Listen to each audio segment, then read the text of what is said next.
and simply by either turning the cruise off or pressing the brake pedal, we'll cancel and get us back down to a normal idle. Looks like I heard the interlock also engaged there when we were on fast idle, and I think you're going to find that you will be unable to shift the transmission into gear as an added interlock when you're in fast idle as a safety concern, causing the bus to lurch forward if you put it in gear when the RPM is up at that point. So cancel. We'll hear a click over here, removing the interlock.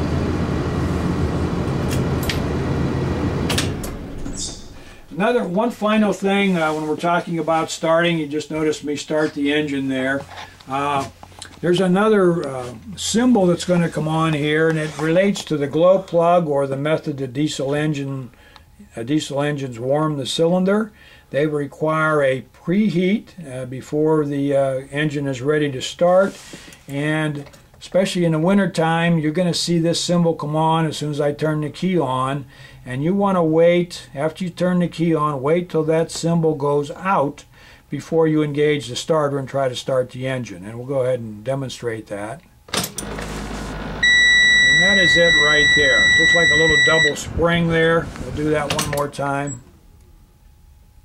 You're going to want to wait till that goes out before you engage the starter. You'll find that in the wintertime it's temperature sensitive.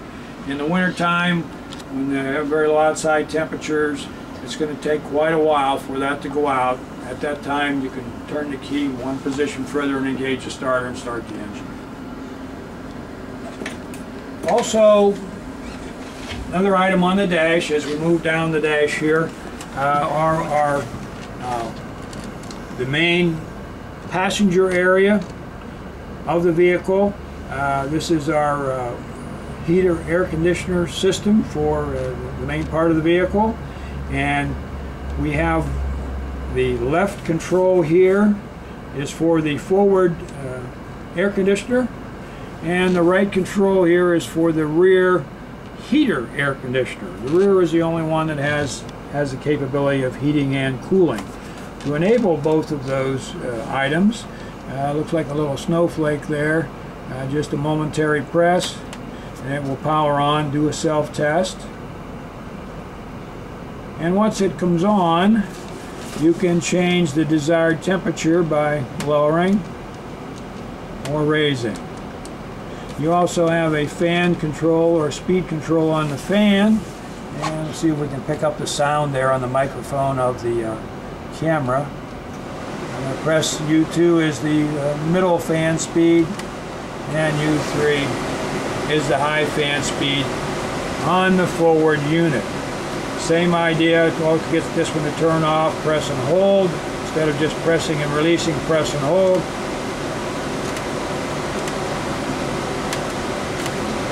And we get the unit to turn off. It doesn't turn off immediately, it does a gradual cycle down and turn off. Same thing over on this side for the rear, which is both heater and air conditioner on. Same fan and temperature settings, and press and hold to off. If we can, we'll get a camera shot of those units when we get to the point of the training video where we're gradually walking our way to the back of the vehicle. One of the final things before we leave this segment on the dash would be our backup camera or backup camera and monitor.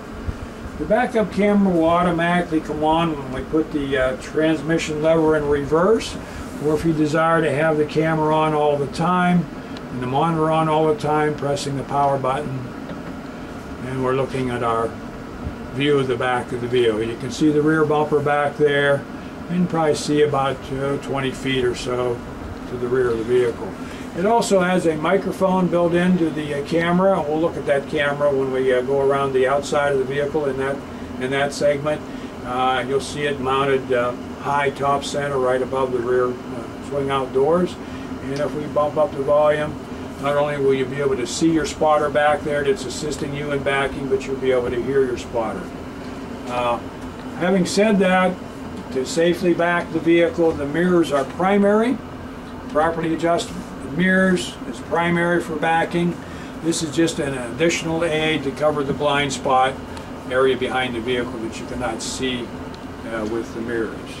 And one final item, we do have a sliding window on both sides. Could be an emergency exit if you're small enough. And we also have some emergency exits we'll talk about on the side windows when we get to the point where we're reviewing the rest of the interior.